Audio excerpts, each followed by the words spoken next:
ఈ ఉదయకాలాన దేవుని యొక్క వాక్యంలో నుండి చాలా శ్రేష్టమైనటువంటి విషయాలు మీరు నేర్చుకోబోతూ ఉన్నారు. చదువుదాం. నెహెమ్యా రాసినటువంటి గ్రంథం 1వ అధ్యాయం 4వ వచనం. ఈ మాటలు వినినప్పుడు నేను కూర్చుండి ఏడ్చి. నెహెమ్యా ఒక పానదాయకుడిగా కనబడుతున్నాడు. ఇతడు ఒక యూదుడు. రాయబడినటువంటి వాక్యాన్ని మనం చదివితే, ఈ మాటలు వినినప్పుడు నేను కూర్చుండి ఏడుస్తూ ఉన్నాను, కొన్ని దినాలు దుఃఖముతో ఉన్నాను అని చెప్తున్నాడు.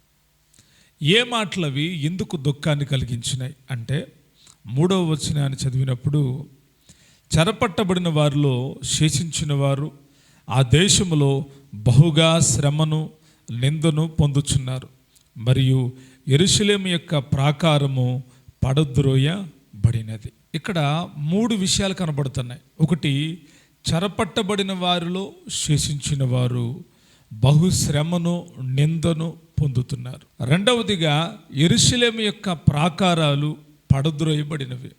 మూడవదిగా, దాని గుమ్మములు అగ్నిచేత కాల్చబడినవి. ఈ విషయాలు నెహెమ్యా తెలుసుకున్న నాటి నుండి కూడా దుఃఖముతో, ఏడుపుతో, బాధతో, దిగులుతో జీవిస్తూ ఉన్నాడు. రోజు రోజుకి అతడి శరీరం క్షీణించిపోతూ ఉంది. రోజు రోజుకి అతడు ముఖం వాడిపోతూ ఉంది. రోజు రోజుకి అతడు నలిగిపోతూ ఉన్నాడు, కృంగిపోతూ ఉన్నాడు. ఎందుకు అనంటే, ప్రాకారాలు కాలిపోయినాయని, ప్రజలు నిందలు అవమానాలు పొందుచున్నారని, యెరూషలేము యొక్క గుమ్మాలు కాల్చబడినాయని తెలిసిన నాటి నుండి కూడా నెహెమ్యా ఏడుస్తూ ఉన్నాడు. నెహెమ్యా కన్నీరు కారుస్తూ ఉన్నాడు. ఎందుకు నెహెమ్యా ఏడుస్తూ ఉన్నాడంటే, తన కుటుంబం కోసం ఏడవట్లేదు, తన బంధువులైన వారి కోసం ఏడవట్లేదు. దేవుని ప్రజలైన వారు ఉన్న ఆ పట్టణంలో వారికి దుఃఖం ఉందని, వారు నిందల్లో ఉన్నారని, వారు బహుశ్రమల్లో ఉన్నారని గుర్తెరిగిన నెహెమ్యా ఏడుస్తూ దుఃఖముతో ఉన్నాడు. ఈ యొక్క దినాన మనం ప్రాకారములు అనేటువంటి విషయాన్ని మనం నేర్చుకోబోతూ ఉన్నాం. ప్రాకారాలు పడిపోతే ఇతరికి ఎందుకు బాధ? ఒకవేళ ప్రజలు నిందించబడుతున్నప్పుడు, ప్రజలు బాధపడుతున్నప్పుడు, ప్రజలు శ్రమలు అనుభవిస్తూ ఉంటే బాధపడవచ్చు. కానీ ప్రాకారాలు కూలిపోయి అగ్నిచేత గుమ్మాలు కాల్చబడినవి అని తెలిసిన నాటి నుండి కూడా, జనులు బహుశ్రమను నిందను పొందుతున్నారని తెలిసిన నాటి నుండి కూడా నెహెమ్యా ఏడుస్తానే ఉన్నాడు. ఎందుకని? ప్రాకారాలు అంత విశేషమైనవా అంటే, ప్రాకారాలు చాలా ప్రాముఖ్యమైనవి. ప్రతి పట్టణానికి ఆ దినాల్లో ప్రాకారాలు ఉండేవి. ఎందుకు ప్రాకారాలు ఉండేవి అంటే, ఇతర రాజులు శత్రువులుగా మారి వారి మీదకు యుద్ధం చేయనప్పుడు ఆ పట్టణం కాపాడబడాలి అంటే, ఆ గ్రామం కాపాడబడాలంటే, ఆ దేశము కాపాడబడాలి అంటే, ఆ దేశము చుట్టూత ప్రాకారాలు నిర్మించేవాళ్ళు. ఈరోజుకి చైనా వాళ్ళు ఉంది, చుట్టూత ప్రాకారం. ఎందుకు అంటే, ఆ పట్టణం కాపాడబడాలి. దేవుడు ప్రతి పట్టణాన్ని చూస్తూ ఉన్నాడు. ప్రతి పట్టణంలో ప్రాకారాలు ఉన్నాయి, కానీ అంత బలమైన ప్రాకారాలు లేవు. దైవ గ్రంథంలో రకరకాలైన ప్రాకారాలు కలిగిన పట్టణాలు ఉన్నాయి. యెరికో పట్టణపు ప్రాకారాన్ని మనం గమనిస్తే చాలా ఎత్తుగా, చాలా బలముగా, ఆ ప్రాకారము పైన 2 రథాలు అటు ఇటు తిరుగుతూ ఉంటాయంట. ప్రాకారాలు లేకపోతే ఏమవుతుంది? ప్రాకారాలు ఉంటే ఏమవుతుంది అంటే, మనం ఇల్లు కట్టుకున్న తర్వాత మన ఇంటి చుట్టూ ఒక ప్రాకారం కట్టుకుంటాం. అంటే వాల్ అంట, గోడ. ప్రాకారం అంటే గోడ. చుట్టూతో గోడ కట్టుకుంటారు. ఎందుకు కట్టుకుంటారు అంటే, ప్రాకారము చాలా ప్రాముఖ్యమైనది. ప్రాకారం లేకపోతే ఏం జరుగుతుంది అనేది ఒక 5 విషయాలు చెప్తాను నేను. ఒకటి, శత్రువు సులభంగా ప్రవేశిస్తాడు. ఇప్పుడు మీ ఇంటి చుట్టూతో ప్రాకారం ఉందనుకోండి, ఎవరైనా మీ ఇంట్లోకి రావాలంటే నేరుగా వస్తారా? రారు. ముందల మీ ఇంటి దగ్గర ఉన్నటువంటి ఆ ప్రాకారం, చుట్టూతా ఉండేటువంటి ప్రాకారం, దానికి ఒక గుమ్మం, దానికి ఒక గేట్ ఉంటుంది. ఆ గేటు దగ్గరకు వచ్చి ఆ గేటు నుండి లోపలికి రావడానికి ప్రయత్నం చేస్తారు. ఒకవేళ అది ఏదో ఒక చిన్న తాత్కాలికమైనటువంటి గేట్ అయితే ఈజీగా తీసుకొని వచ్చేస్తారు. ఒకవేళ అది భారీగా ఉన్నటువంటి గేట్ అయితే దానికి లాక్కుంటే వాళ్ళు త్వరగా ఏం చేయలేరు, లోపలికి రాలేరు. అదే ప్రాకారం లేకపోతే ఏమవుతుంది అంటే, శత్రువు సులభంగా ఏం చేస్తాడు? ప్రవేశిస్తాడు, చాలా ఈజీగా యాక్సెస్ చేస్తాడు, లోపలికి వచ్చేస్తాడు. ప్రాకారం ఉండాలి. ప్రాకారం లేకపోతే మొదటిగా శత్రువు నేరుగా వచ్చేస్తాడు. రెండవది, ప్రాకారాలు లేకపోతే ఏమవుతాయి అంటే శ్రమలు, నిందలు, అవమానాలు కలుగుతాయి. మనకు ప్రాకారం లేకపోతే మన పరిస్థితి అంతే. యెరూషలేము పట్టణంలో ఉన్న శేషించబడిన వాళ్ళంట బహుశ్రమను, నిందను, అవమానాలు పడుతున్నారు. ఎందుకు పడుతున్నారు అంటే ప్రాకారాలు లేవు. నిందలకు కారణం ప్రాకారాలు లేవు, అవమానాలకు కారణం ప్రాకారాలు లేవు. సాతానుడు వచ్చేసాడు, శత్రువైన అపవాది వచ్చేసాడు. వాడిప్పుడు నిందకు మిమ్మల్ని అప్పగించాడు, అవమానానికి అప్పగించాడు. ఎందుకు వాడు అప్పగించాడు అంటే నీకు ప్రాకారము లేదు, నీ ఇంటి చుట్టూత ప్రాకారం లేదు, నీ ఆత్మీయ జీవితం చుట్టూత ప్రాకారం లేదు. ప్రాకారం లేకపోతే నిందలు వస్తాయి, ప్రాకారం లేకపోతే అవమానాలు వస్తాయి, ప్రాకారం లేకపోతే శ్రమలు వస్తాయి. ఇది రెండవ విషయం. మూడవదిగా మనం గమనిస్తే పరిశుద్ధత లోపం జరుగుతుంది. చాలామంది దేవుని నమ్ముకున్న తర్వాత కొద్ది రోజులు బాగానే ఉంటారు. తర్వాత ఏం జరుగుతుంది అంటే వారి వివాహాల టైం రాగానే అప్పుడు ఆచారాలు బయటపడతాయి. ఏం బయటపడతాయి? ఆచారాలు బయటపడతాయి. వివాహ సమయం రాగానే లోక పద్ధతులను దేవుని పిల్లలు అవలంబించడం మొదలు పెడతారు. దేవుని కార్యాలను పక్కన పడేసి అన్ని లోక సంబంధమైన సాంప్రదాయాలు, లోక సంబంధమైన ఆచారాలు, లోక సంబంధమైన పద్ధతులన్నీ వాళ్ళ ఇంట్లోకి వచ్చేస్తాయి. ఇంటిపైనేమో యేసుక్రీస్తు ఈ గృహాధిపతి అని ఉంటుంది, కానీ ఇంటి లోపల జరిగేదంతా కూడా యేసుక్రీస్తు ప్రభువారికి విరోధమైన కార్యాలే, విరోధమైన ఆచారాలే. కొంతమంది క్రైస్తవులే ప్రార్థన చేసేవాళ్ళే, వాళ్ళు ఇంటి పునాది వేయాలంటే ముహూర్తం, మళ్ళా పునాదిలో పాస్టర్ గారు ప్రార్థన చేసి నూనె వేయాలి, వీళ్ళు నవధాన్యాలు వేయాలి. ఏమొచ్చేసింది లోపలికి? ఆచారం వచ్చేసింది, ఆచారం వచ్చేసింది. కొన్ని అన్య సాంప్రదాయాలు, అన్యుల పద్ధతులు వచ్చేసినాయి. ఒక పక్క కుటుంబాల్లోకి వచ్చేసినాయి, మరొక పక్క సంఘాల్లోకి వచ్చేసినాయి, మరొక పక్క సేవలో కూడా వచ్చేసినాయి. అన్య సంబంధమైన పద్ధతులు, అన్య సంబంధమైన ఆచారాలు, అన్య సంబంధమైన సిద్ధాంతాలు సంఘంలోకి, కుటుంబంలోకి, సేవలోకి రావడానికి గల కారణం ఏంటంటే ఒకటే ఒక కారణం, ప్రాకారాలు లేకపోవడమే. ప్రాకారం లేకపోవడం మూలాన పరిశుద్ధతలో లోపం కలుగుతుంది. నాలుగోదిగా ప్రాకారం లేకపోవడం రక్షణ లేని స్థితి. రక్షణ లేదు, ఏం లేదు, కాపుదల లేదు. ఎందుకు కాపుదల లేదు అంటే కారణం ప్రాకారం లేదు. ప్రాకారం ఉంటే సైతాన్ అక్కడికి రాదు, ప్రాకారం ఉంటే సాతాన్ యొక్క ఆలోచనలు అక్కడికి రావు. మనము చాలా జాగ్రత్త వహించాలి. ప్రాకారము లేకపోతే రక్షణ లేదు. మరలా ప్రాకారం లేకపోతే ఏం జరుగుతుంది? ఐదవదిగా దొంగతనం జరుగుతుందంట, దోచుకునే వాళ్ళు వచ్చేస్తారంట. చదువుతారా? కీర్తనల గ్రంథం 80వ అధ్యాయం 12వ వచనం. త్రావును నడుచు వారందరూ దాన్ని తెంచివేయినట్లు దాని చుట్టూనున్న కంచెలను నీవేళ పాడు చేసితివి. అడవి పంది దాన్ని పెకిలించుచున్నది, పొలములోని పశువులు దాన్ని తినివేయుచున్నవి. దేవుడంట ఒక శ్రేష్టమైన ద్రాక్షవల్లిగా నాటాడంట, దాని చుట్టూత కంచె వేశాడంట. అయితే ఒకానొక దినాన ఆ కంచె పాడైపోయింది. కంచె పాడవడం మూలాన, ప్రాకారం ఉన్నా కంచె అన్నా ఒకటే గుర్తుపెట్టుకోండి, ఆ కంచె పాడవడం మూలాన, ఆ ప్రాకారం పాడవడం మూలాన ఆ కంచె పాడైపోయింది. కాబట్టి ఇప్పుడు ఆ ద్రాక్ష తోటలోకి ఏమవుతున్నాయంట?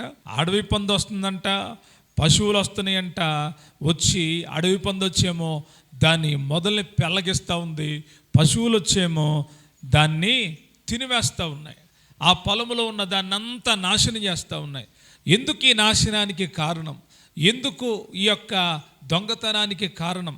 ఎందుకు ఈ పరిస్థితులకి కారణం అంటే ప్రాకారములు లేకపోవడమే. మరొక వాక్య భాగాన్ని కూడా చదువుదాం. 89వ కీర్తన 40వ వచనం.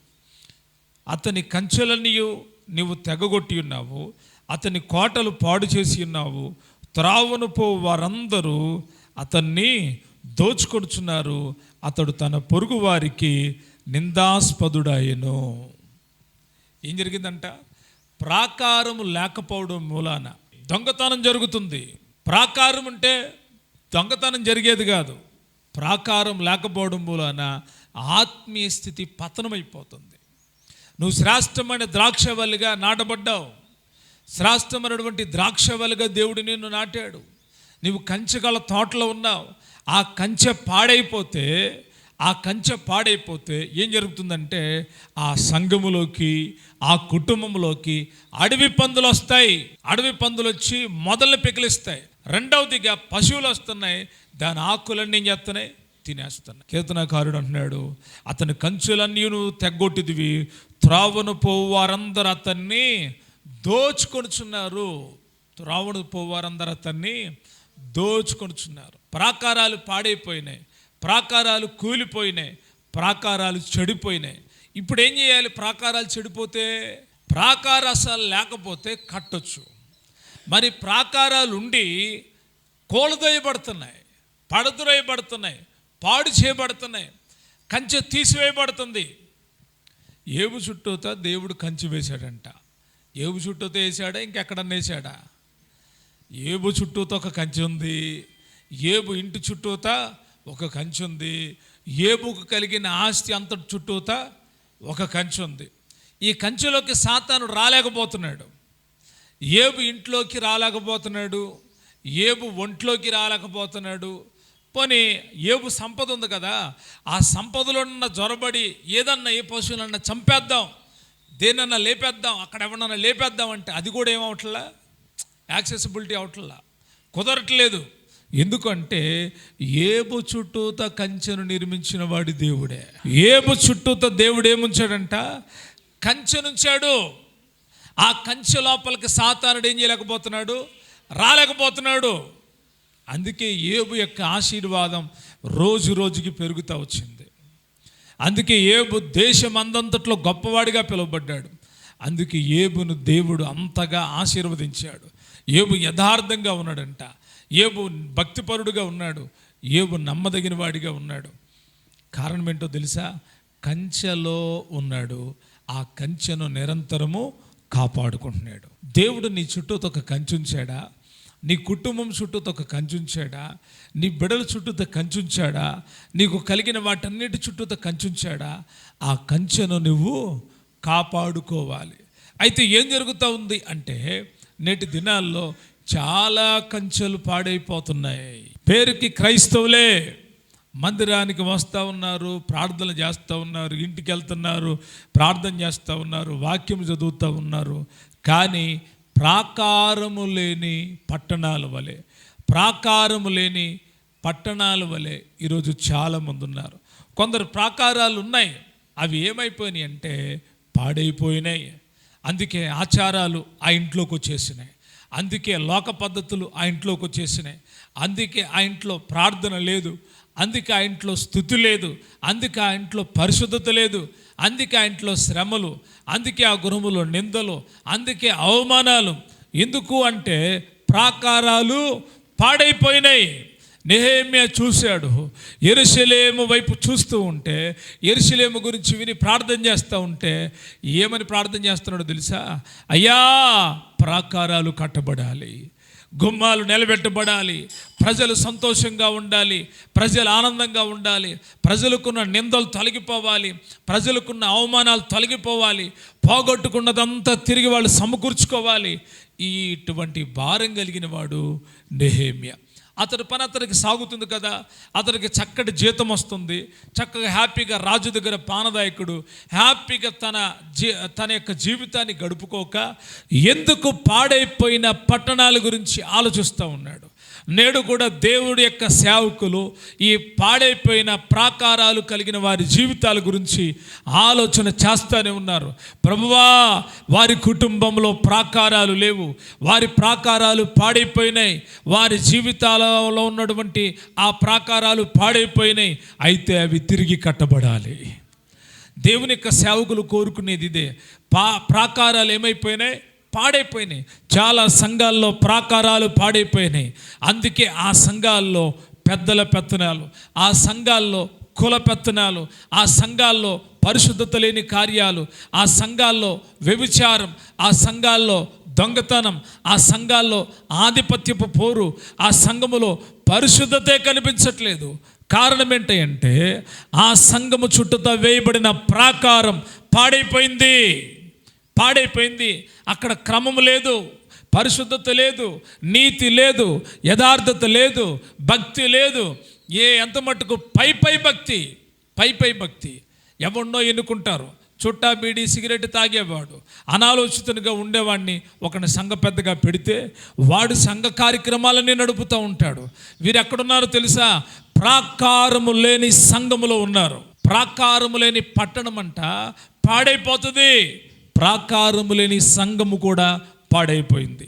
అయితే దేవుడు చూస్తూ ఉన్నాడు, ప్రాకారాలు కట్టడానికై, పడిపోయిన వాటిని తిరిగి నిలబెట్టడానికై, ప్రాకారాలు తిరిగి పునరుద్ధరించడానికై దేవుడు తన ప్రవక్తలను నేటికి లేవనెత్తుతూ ఉన్నాడు.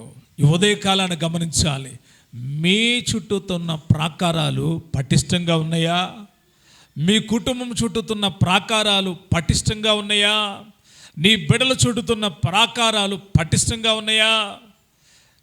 సంఘము చుట్టూతున్న ప్రాకారము పటిష్టంగా ఉందా? ఒకసారి పరీక్ష చేసుకోవాలి. నీవు కంచెగల తోటలో ఉంటే నానాటికి వర్ధిల్లుతావు. కంచెగల సంఘములో నువ్వు ఉంటే, కంచెగల తోటలో నువ్వు ఉంటే ఎప్పటికీ సాతానుడు నిన్ను యాక్సెస్ చేయలేడు, నిన్ను ముట్టుకోలేడు, నిన్ను తాకలేడు, నిన్ను ఏమి చేయలేడు. ఇప్పుడు నా చుట్టూతో నేను వేసుకోవట్ల కంచి, నా పరిశుద్ధత నా కంచి కాదు, నా భక్తి నా కంచి కాదు, నా యథార్థత నా కంచి కాదు. దేవుడే నాకు కంచి వేశాడు. ఇప్పుడు నన్ను శోధించాలని సాతాను ప్రయత్నిస్తే ఆ కంచి తీయడానికి అది ప్రయత్నం చేస్తుంది సాతాను. దానికి ఏం కాదు, వల్ల కాదు. అప్పుడు అదేం చేస్తుందంటే, నా మీద బాగా పగబెట్టుకుంది అనుకోండి, ఎట్టగైనా ఈ రాజేష్ పాల్ని పడగొట్టాలి, వీడిని చెడగొట్టాలి, వీడిని నాశనం చేయాలి, వీడిని అణగదొరక్కాలి, వీడిని తొక్కితే మిగతా సంఘం అంతా పాడైపోయింది, ఈ ముస్తాబాద్ అంతా పాడైపోయింది అని అనుకున్నాడు అనుకోవాడు. కంచె తీయడానికి నానావిధ ప్రయత్నాలు చేస్తాడు. నేను ఒకవేళ కంచి దాటొస్తానేమో అని చూపుతాడు. నేను దాటట్లా, అది లోపలికి రావట్లా. ఇక నేరుగా వెళ్ళి దేవుడి దగ్గర కూర్చుంటాడంట. ఎక్కడ కూర్చుంటాడు? అయ్యా యెహోవా, ఒక ఛాన్స్ ఇవ్వనైనా ఆ రాజేష్ పాల్ దగ్గరికి వెళ్ళి వస్తా, ఎందుకంటే ఆడు పద్దాగా నిన్ను భక్తి చేస్తున్నాడు, నా టాలెంట్ ఉపయోగిస్తా, వాడు నిన్ను స్తుతి అనుకోకుండా చేస్తాను అని అంటే ఆయన అంటాడు. అప్పుడు తీస్తాడు కంచి, తీస్తున్నా కానీ వెళ్ళు అంటాడు. అప్పుడు ప్రారంభమవుతాయి బాధలు, శోధనలు ప్రారంభమవుతాయి, నిందలు ప్రారంభమవుతాయి, అవమానాలు ప్రారంభమవుతాయి, దుఃఖం ప్రారంభమైద్ది, వేదన ప్రారంభమైద్ది. ఈ వేదనలో, ఈ దుఃఖంలో, ఈ బాధల్లో నేను కనుక ప్రభా ఏం చేసావు, ఏంటి పరిస్థితులు, ఈ పరిస్థితులు ఏంటి నాయనా, నువ్వు దేవుడివేనా అని నేనంటే ఎవరికి విజయం? సాతానుడికి విజయం, సైతానికి విజయం. నువ్వు దేవుడివేనంటే. కానీ నేను వాటిని భరిస్తా, ఈ శ్రమల్లో నుండి తప్పించు ప్రభువా, ఇది మేలు కొరకు కీడు కొరకు నాకు తెలియదు, కానీ వీటన్నిటి నుంచి నీవే జయమిస్తావు అంటే సాతాను ముఖం పగిలిపోయింది. గమనించాలి, నేటి కాలంలో చాలామందికి ప్రాకారాలు లేవు, ప్రాకారాలు పడద్రోయబడి ఉన్నాయి. ఏమైపోయి ఉన్నాయి? పడద్రోయబడి ఉన్నాయి. అందుకే సైతాన్ మీ దగ్గరికి వస్తుంది, అందుకే తప్పుడు ఉపదేశాలు మీ హృదయంలోకి వస్తున్నాయి, అందుకే అపవాదిని ఇంట్లోకి వస్తున్నాడు, అందుకే అపవాదిని ఒంట్లోకి వస్తున్నాడు, అపవాది అందుకే సంఘమును ఏలుబడి చేస్తున్నాడు, సైతాను ఏలుబడి చేస్తూ ఉందంట. గమనించి కట్టుకోవడానికి ఇష్టపడితే ఈరోజు ప్రభు తిరిగి కట్టాలి అనుకుంటున్నాడు. ఒక మాట చదివి ముందుకు వెళ్దాం. నెహెమ్యా గ్రంథం 2వ అధ్యాయం 17వ వచనం. అయితే వారితో నేను ఇట్లంటిని, మనకు కలిగిన శ్రమ మీకు తెలిసే ఉన్నది, యెరూషలేము ఎట్లా పాడైపోయిందో, దాని గుమ్మములు అగ్ని చేత ఎట్లు కాల్చబడినవో మీరు చూచి ఉన్నారు. మనము ఇక మీదట నింద రాకుండా యెరూషలేము యొక్క ప్రాకారములు మరలా కట్టుదుము, రండి. యెరూషలేము యొక్క ప్రాకారములను మరలా కట్టుదుము రండి, మరలా కట్టుదుము రండి అని నెహెమ్యా యెరూషలేములో ఉన్న ప్రజలకు వర్తమానాన్ని పంపుతున్నాడు. రాజు అడుగుతున్నాడంట నెహెమ్యాని, నెహెమ్యా నీ ముఖం మారిపోయింది, నువ్వు చాలా బక్కచిక్కిపోతున్నావు, కారణం ఏంటంటే నెహెమ్యా అంటాడు కదా, నా పితరుల సమాధులుండే పట్టణము పాడైపోయింది, దాని ప్రాకారాలు పాడైపోయినాయి, దాని గుమ్మములు అగ్నిచేత కాల్చబడినాయి. ఈ సంగతి నాకు తెలిస్తే దుఃఖం రాకుండా ఉంటుంది. ఎలా ఉంటుంది రాజా? నువ్వు నా దగ్గర దుఃఖంగా కనబడద్దు, కానీ నేను నీకేం చేయాలని అడుగుతున్నాడు రాజు. ఏమి లేదయ్యా, నేను వెళ్ళి ప్రాకారాలు కట్టి మరలా దీని దగ్గరికి వస్తాను. సరే వెళ్ళు, సరే కానీ నాకు ఈ అవసరం ఉందయ్యా, ఇదిగో ఇంత కలప అవసరం నాకంటే అవన్నీ కూడా రాజు సిద్ధము చేసి యెరూషలేముకు పంపాడు. ఎందుకు అంటే ప్రాకారములు కట్టబడాలి. ఏం కట్టబడాలి? ప్రాకారములు కట్టబడాలి. ఎలా యెరూషలేము ప్రాకారాలు నెహెమ్యా కట్టాడో తెలుసుకోగలిగితే ఈరోజు పడిపోయిన మీ ప్రాకారాలను పరిశుద్ధాత్ముడు కడతాడు. ఎటువంటి ప్రాకారాన్ని దేవుడు కలిగిస్తాడో తెలుసా? ఒకసారి చదివి ముందుకెళ్దాం. జకర్యా గ్రంథం 2వ అధ్యాయం 5వ వచనం. నేను దాని చుట్టూ అగ్ని ప్రాకారముగా ఉందును, నేను దాని మధ్యను నివాసి అయి మహిమకు కారణముగా ఉందును, ఇదే యెహోవా వాక్కు. దేవుడంట ఒక పట్టణానికి ప్రాకారంగా ఉంటాడంట. ఎటువంటి ప్రాకారంగా ఉంటాడంట? అగ్ని ప్రాకారము. అందరూ చెప్పండి, ఏ ప్రాకారము? అగ్ని ప్రాకారముగా ఉంటాడంట. అగ్ని ప్రాకారం అంటే మామూలు విషయమా? సాతానుడు అగ్నిలోకి ఏం చేయలేడు, ఎంటర్ కాలేడు. ఎందుకంటే దేవుడు అగ్ని ప్రాకారంగా ఉంటే మన ప్రాకారంలోకి ఎవరు చొరబడలేరు. యెరూషలేము శత్రువులకు అప్పగించబడింది, యెరూషలేము ప్రాకారాలు కూలదోయబడినాయి. అయితే నెహెమ్యా అంటున్నాడు జనులతో, తిరిగి ప్రాకారాలు కట్టుదాము రండి. సంఘ ప్రాకారాలు కూలిపోయినాయా? మనం అనాలి, తిరిగి ప్రాకారాలు కడదాము. కుటుంబ ప్రాకారాలు కూలిపోయినాయా? తిరిగి ప్రాకారాలు ఏం చేద్దాం? కడదాం. కట్టడానికి దేవుడు శక్తినిచ్చేవాడై ఉన్నాడు. అయితే ఎలా నెహెమ్యా ప్రాకారాలు కట్టాడంటే, మొట్టమొదటిగా నెహెమ్యా గ్రంథం 1వ అధ్యాయం 4వ వచనాన్ని చదివితే అక్కడ నెహెమ్యా తన పితరుల సమాధులుండే పట్టణం పాడైపోయిందని తెలిసిన నాటి నుండి ఏం చేయడం మొదలుపెట్టాడు అంటే, చదువుతున్నాను గమనించండి. ఈ మాటలు వినినప్పుడు నేను కూర్చుండి ఏడ్చి కొన్ని దినములు దుఃఖముతో ఉపవాసం ఉండి ఆకాశమందులి దేవుని ఎదుట విజ్ఞాపన చేసి తిని. ప్రాకారాలు కట్టబడడం అంటే మామూలు విషయం కాదు. ప్రాకారాలు కట్టబడాలి అంటే మొట్టమొదటిగా విజ్ఞాపన చేయడం నేర్చుకోవాలి. ఏం చేయాలి? ఏ స్థితిలో పడిపోయిందో, ఏ పరిస్థితుల మధ్య ప్రాకారం పడిపోయిందో తెలుసుకొని ఆ ప్రాకారమును నిలబెట్టడం కోసమై దేవుని సహాయం కొరకు ఉపవాసం ఉండి విజ్ఞాపన చేయడం మొదలుపెట్టాడు నెహెమ్యా. మన ఆధ్యాత్మిక జీవితాలు గుర్తుంచుకోండి. మీ ఆత్మ సంబంధమైన జీవితానికి ఉన్నటువంటి ప్రాకారాలు కట్టబడాలి అంటే మీరు విజ్ఞాపనకర్తలుగా ఉండాలి, విజ్ఞాపన చేసేవాళ్ళుగా ఉండాలి. ఎవరైతే విజ్ఞాపనతో కూడిన ప్రార్థన చేస్తారో వారి ద్వారా ప్రాకారాలు కట్టబడతాయి. రెండవదిగా నెహెమ్యా ఏం చేస్తున్నాడు? ప్రాకారాలు కట్టడానికంటే ప్రజలందరినీ పురికొల్పుతున్నాడు. రండి అని పిలుస్తున్నాడు. ప్రజలందరినీ ఏం చేస్తున్నాడు? రండి అని పిలుస్తున్నాడు. రండి అని పిలవడమే కాదు, ఏం చేస్తున్నాడు తెలుసా? రాత్రి వేళల్లో పరిశీలన చేస్తున్నాడంట. చదువుతారా? నెహెమ్యా గ్రంథం 2వ అధ్యాయం 13వ వచనం. నేను రాత్రి కాలమందు లోయ ద్వారము గుండా భుజంగపు బావి ఎదుటికిని పెంట ద్వారము దగ్గరకును పోయి పడద్దురైబడిన యెరూషలేము యొక్క ప్రాకారములను చూడగా దాని గుమ్మములు అగ్ని చేత కాల్చబడి ఉండెను. రాత్రి సమయంలో ఏం చేస్తున్నాడు తెలుసా? ప్రాకారాలు వెళ్ళి చూస్తున్నాడంట. రాత్రి ఎలాగా? దివిటీలు తీసుకొని వెళ్ళి ఆ పడిపోయిన ప్రాకారాలు ప్రతి గుమ్మాన్ని పరిశీలన చేస్తున్నాడు నెహెమ్యా. ఎవరైనా కట్టబడాలి అంటే ఎలాగ పడిపోయిందో పరిశీలన చేసుకోవాలి, గోడ ఎంత మట్టుకు పడిపోయిందో పరిశీలన చేసుకోవాలి. అంతేగాని ప్లానింగ్ లేకుండా ప్రాకారం కట్టడం మొదలు పెడితే ఏ మాత్రము కూడా ప్రాకారాలు కట్టబడవు. రెండవదిగా నెహెమ్యా పరిశీలన చేస్తున్నాడు. మూడవదిగా మనం గమనించినప్పుడు 3వ అధ్యాయం 32వ వచనంలో, మరియు మూలకును గొర్రెల గుమ్మమునకును మధ్యను బంగారుపు పనివారును వర్తకులను బాగు చేసిరి. ఎలా బాగు చేస్తూ ఉన్నారు తెలుసా? ఎవరింటి వాళ్ళు చదువుదాం 20వ వచనం కూడా. అతన్ని ఆనుకున్న ఆ గోడ మలుపు నుండి ప్రధాన యాజకుడైన ఎలియాషీబు ఇంటి ద్వారం వరకున్న మరి యొక్క భాగమును జబ్బయి కుమారుడైన బారాకు ఆసక్తితో బాగు చేశాను. ఎవళ్ళ ఇంటి దగ్గర ఎవళ్ళ ఇంటి ఎదురుగా వాళ్ళు ఏం చేయడం మొదలుపెట్టారు? 23వ వచనం, వారిని ఆనుకొని తమకింటి ఎదురుగా ఉన్న బెన్యామీను అషూబు అనువారు బాగు చేసిరి. ఇలాగా ఎవరికి వాళ్ళు ఐక్యతతో ప్రాకారాలను మొట్టమొదట బాగు చేయడం మొదలుపెట్టారు. ఏం చేయడం మొదలుపెట్టారు? పిలుపునందుకున్న వాళ్ళందరూ వచ్చి ప్రాకారాలను బాగు చేయడానికి ఇష్టపడ్డారు.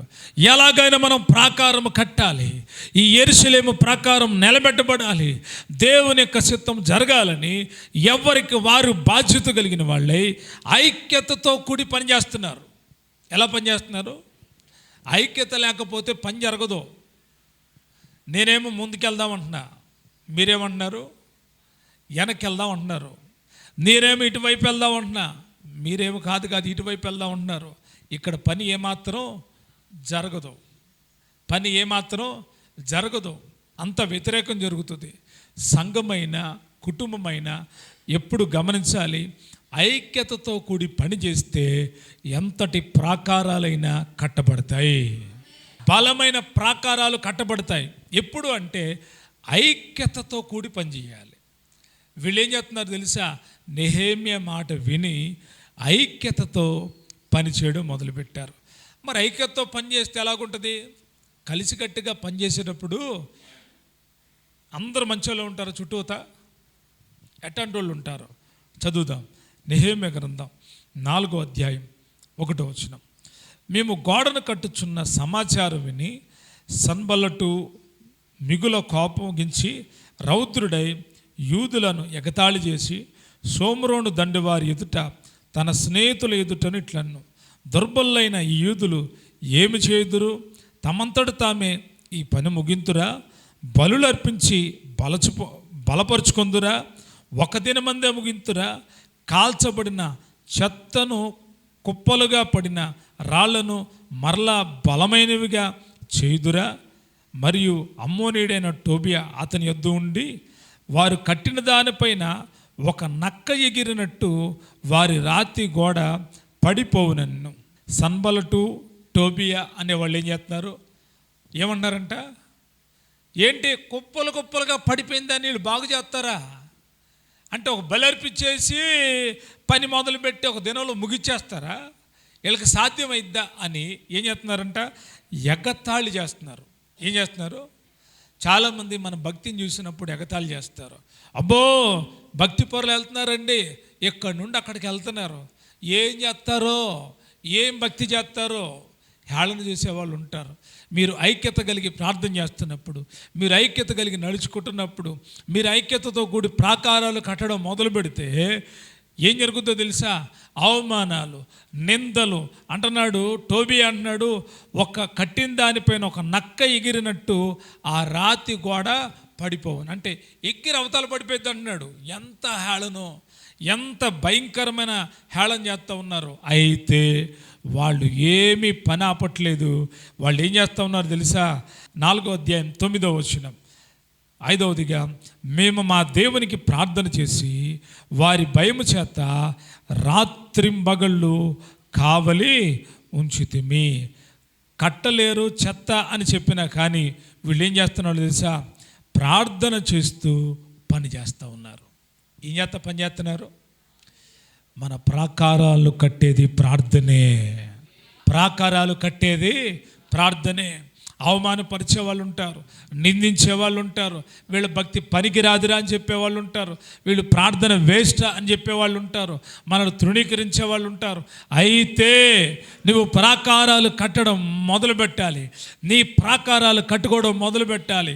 ఎప్పుడైతే నువ్వు ప్రాకారాలు కట్టడం మొదలు పెడతావో సాతానుడు నీ పని ఆపివేయాలని రకరకాలుగా శోధించడం మొదలు పెడతాడు, రకరకాలుగా అవమానపరచడం మొదలు పెడతాడు. ఎవరు అంటే ఆ వారితో ఉన్న వాళ్ళే, వారి మధ్య ఉన్నట్టు వాళ్ళే. టోబియా లాంటి వాళ్ళు, సన్బలట లాంటి వాళ్ళు నీ పనిని ఆటంకం చేయడానికి రకరకాలుగా ప్రయత్నం చేస్తారు. అయితే ఈ పని కొరకు పిలిచిన దేవుడు నమ్మదగినవాడు. ఈ పని కొరకు నెహెమ్యా పిలిచాడు.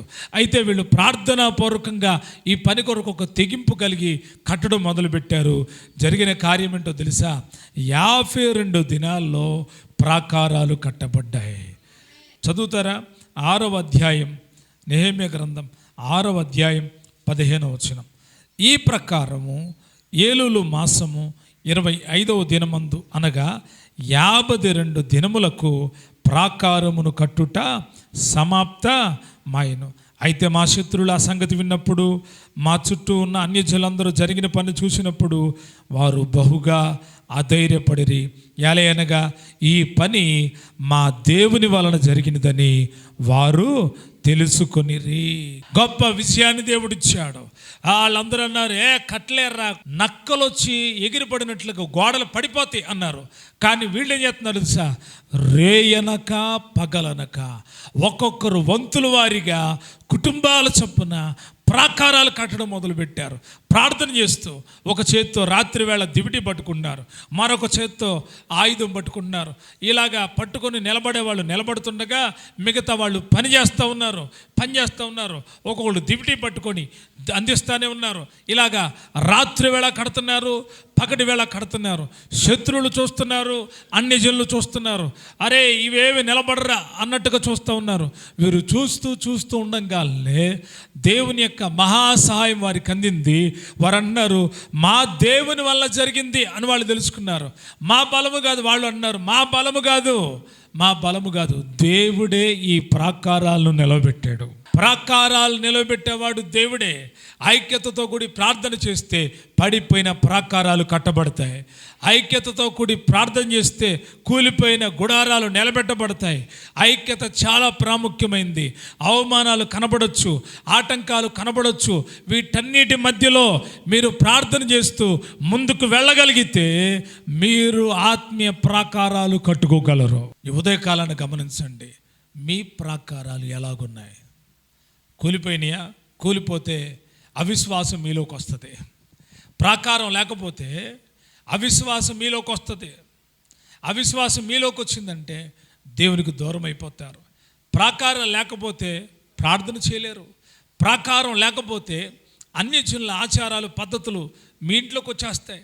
ప్రాకారాలు లేకపోతే సైతానుడు నేరుగా నీ ఇంట్లోకి వచ్చేస్తాడు. ప్రాకారం లేకపోతే నీ కుటుంబం ఏమైపోద్ది?